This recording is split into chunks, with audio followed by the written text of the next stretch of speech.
na faɗi wannan abin da zan gaya muku yanzu akan mimbari a Zaria Hotel last week da na yi hutuba can. Ya ce malam babban jami'in ɗan sanda ne ke ba mu labari yana sai nuna mana lalacewar da ke cikinmu, cin amana.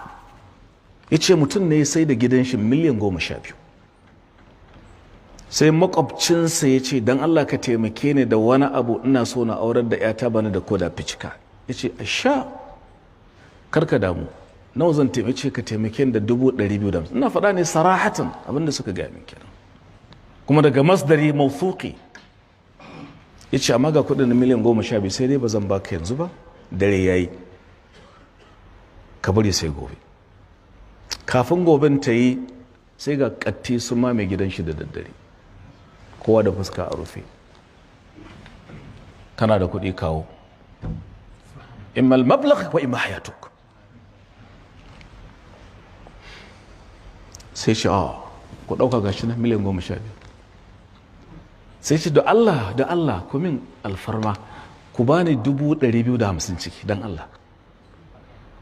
Na yi alkawari ne, makwabcina ne, ina so in bashi. Ni mai alkawari saboda bukatar da yake da ita. Sai shugaban mabannata sai ce makwabcinka malam sai kwaye fuskan ɗayan sai ce shi ne wannan? Ya ce ai shi ne.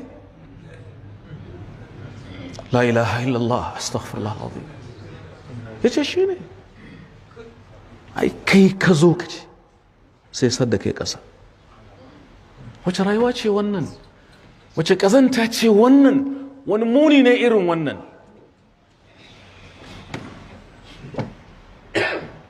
To sai suka gaya min sai nan take shugaban 'yan ta'addan sai ya bindige shi wannan makwabcin mace amana.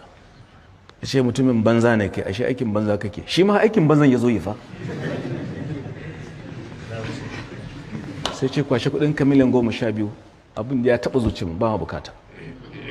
Ila hadal haddi cikin jama'ar mu ana da irin wannan.